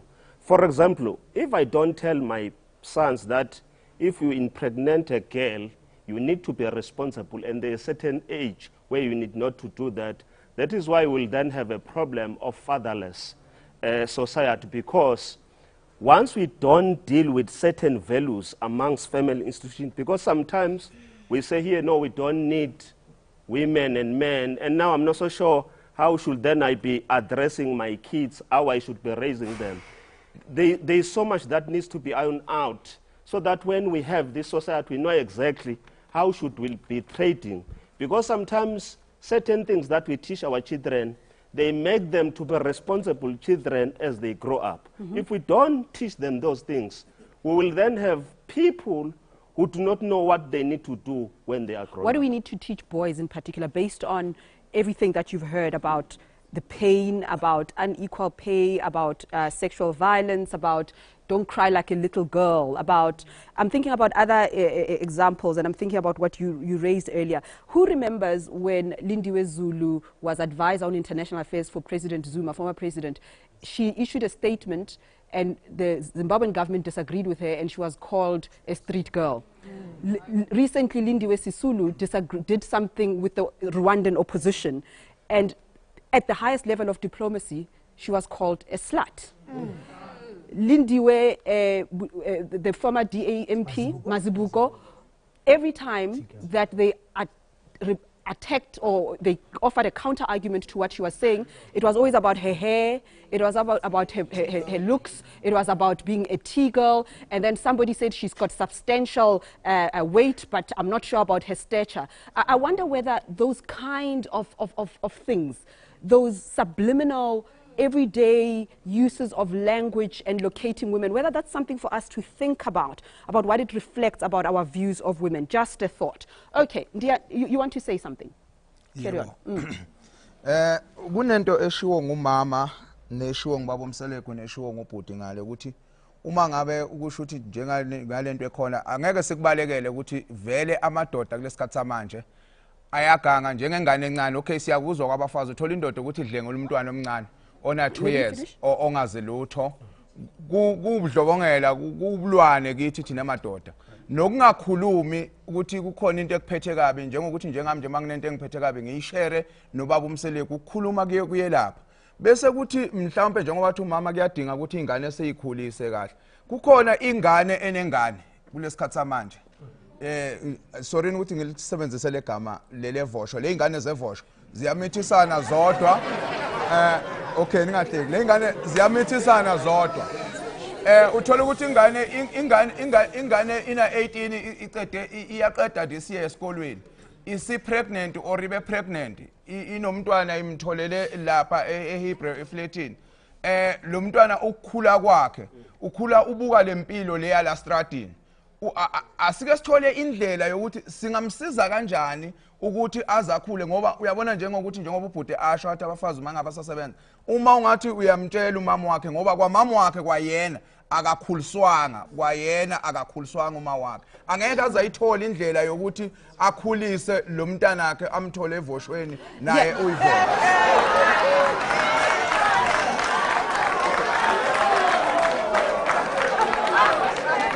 Okay, so a quick translation. Remember, we are being seen all over the world. Let me quickly translate that. Diandia is lamenting teenage pregnancy. I didn't know that there was a Vosho generation. Vosho is a particular dance, like. Yes. So, serious matters. Let's get back to it. You're saying that there is the Vosho generation, young people. Utibaya mitisana bodwa. Now you say that. So the man runs away, but that didn't come up in the first tweet. It was about the young woman falling pregnant, raising this kid by herself, ne? And then that kid is also going to grow up in that whole environment where there are no traditions, no rules, and so on. And you also said something interesting, that the mother can't help because she also was not raised well. So I'm just trying to find out, all these people who have not been raised well, the boys who are impregnating girls, who are disappearing, and it's a societal problem, right? You've got a comment? Yes. You can give back. Hi, I am Zugo, and I'll let all the women and alternative gender expressions in the room rate whether or not I'm a trash can as opposed to a trash cannot, right? And this is just like me proceeding from the assumption that all the men in this room are trash, right? I want to hark back to a question that was posed by Uchabu, and I think it's the most generative question that was asked, right? How do we imagine a world where we're not dealing with what we're dealing with right now, right?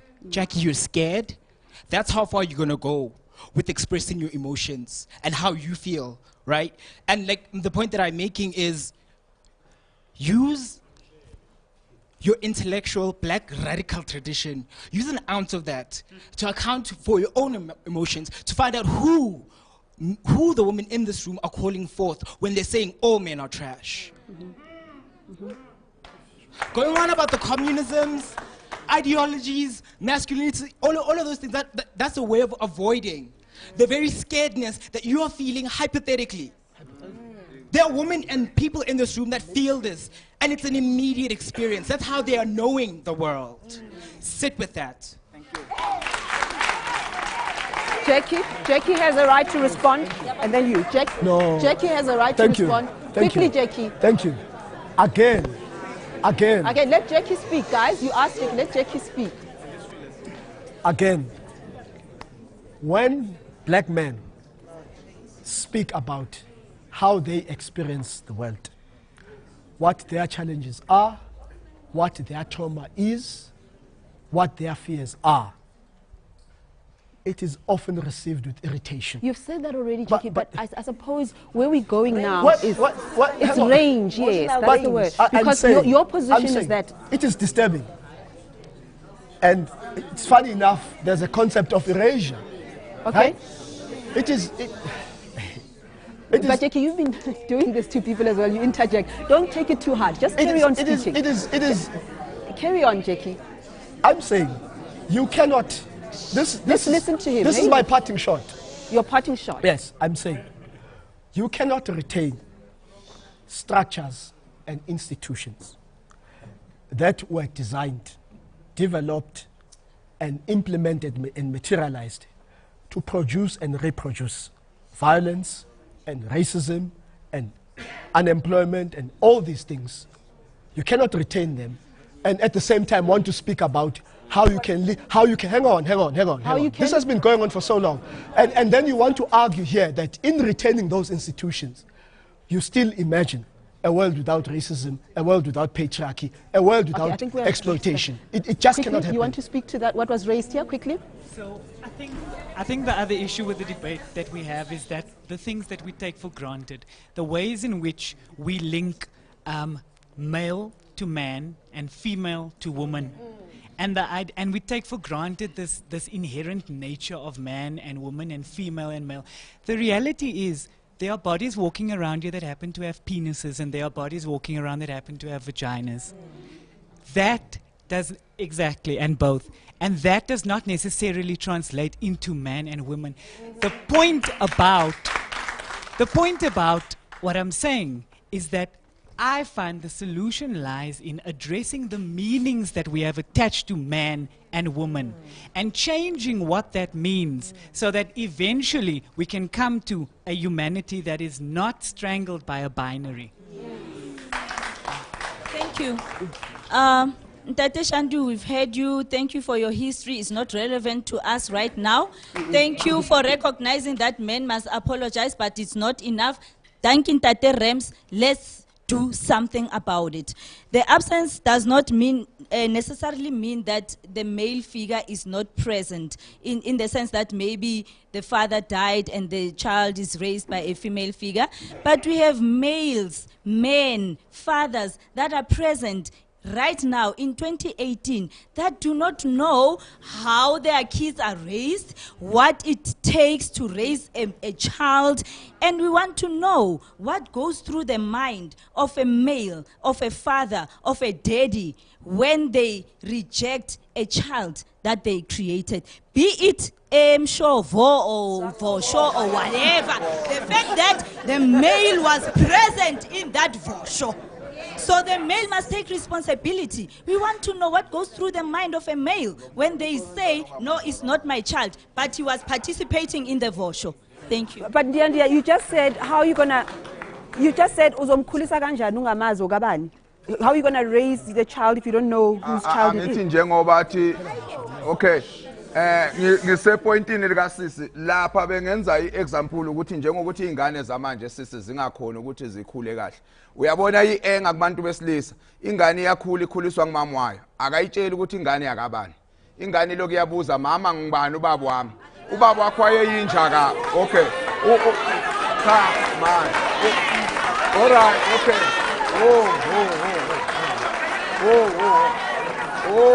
Okay. All right, okay. All right. Man. Nikulalele. Okay. Yeah. Ingane iya okay. Mamela. Uma ngabe mhlambe uyangiunderstanda ukuthi mangithi mhlambe ingane zevosho. Uyabona uma ungathi mhlambe wena usuku kuphi wena. Kuneyingane njengamanje umntwana unomntwana akamazi ubaba wakhe ngendlela usisi bekayiphethe ngaye njengoba amthola mncane. Okay mana ukhula mana lokho ngase kubalekele. Okay, wait. So I think okay, listen. I think we get the message. Yeah. We get it. Mandis, I think you should respond to this because I've got too much to say and I don't think I should start the first thing that's on my mind. Oh, translation, sorry. Translation is that Ndiandia is saying, and it is slut shaming, I think. It is saying that, and it was an interjection if you remember, to you, Osikhure. How are you going to raise a child whose father you don't know? And I immediately thought, but where is he? Why doesn't he know his child? And then he explained that the child is raised and spend years asking, who's my father? And the woman doesn't tell him or her or lies. And I'm thinking, surely the problem is the father not being there and the years that go without the child being known. Okay, Mandisa didn't wonder, who wants to respond to you? Okay, you want to. Okay. From a leadership perspective, patriarchy can no longer sustain itself. Speak louder, please. Patriarchy can no longer sustain itself in our country. Our country loses about 100 billion rand a year just on gender-based violence on its own.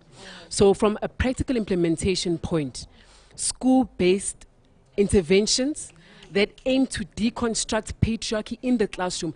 And I'm not talking about the LO subject. I'm talking about a subject, let's say for argument's sake, we can call it Ubuntu Studies, that will be dedicated from early childhood development right through university to dismantling. Another thing, the Sex Work and Paid Care Act, to decriminalize sex work and to criminalize unpaid care work. Another thing, the automatic change of women's surnames to men's surnames. That needs to totally end. Equitable land rights. All women need to have a fair opportunity to own land in this country. Last word, quickly.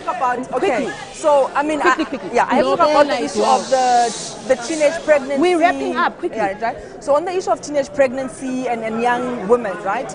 We live in a society that shames young teenage mothers. Yeah. And no one ever really pays attention to We the fact shame that young teenage mothers. We shame That's what young you're teenage saying. mothers, firstly by using the language teenage pregnancy. Already they're stigmatized. Why are you even having sex as a young woman? But no one ever looks at the patriarchal and toxic masculine health system that young women have to navigate. When you walk there as a young woman in school uniform, you're already being called names. Why do you want contraception?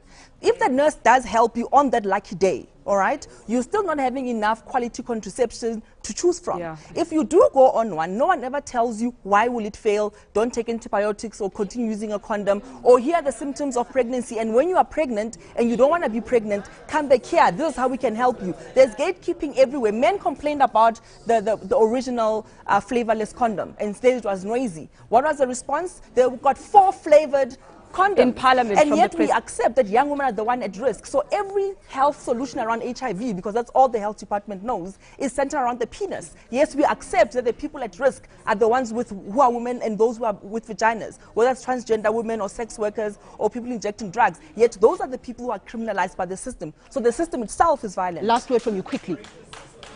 Well, look, we can all sit here and debate, guys, and we can all deny the reality that we're living in.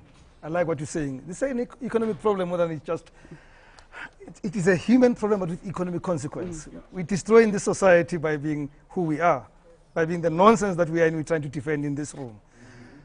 We can choose to do something right, and now, which is never going to change today. It's going to take about 20, 30 years to change society. And all of us have a responsibility to play some role today so that this is a society that looks better tomorrow. The same way some guys played some role 50 years ago when we found this new South Africa. We got a role to play now so that my son is not going to be sitting here in 20 years and talking the same thing. That's it. Thank you, everybody. Thank you so very much. Thank you. This is obviously a subject that is so close to my heart. I want to live in a society where my daughters don't need protectors because there's no one out there to attack them. I want to live in a society where the investment I make into their education is available for every single person in our country, and it would elevate them to be respected and affirmed and grow up with dignity in a world without fear. Thank you for watching. Goodbye.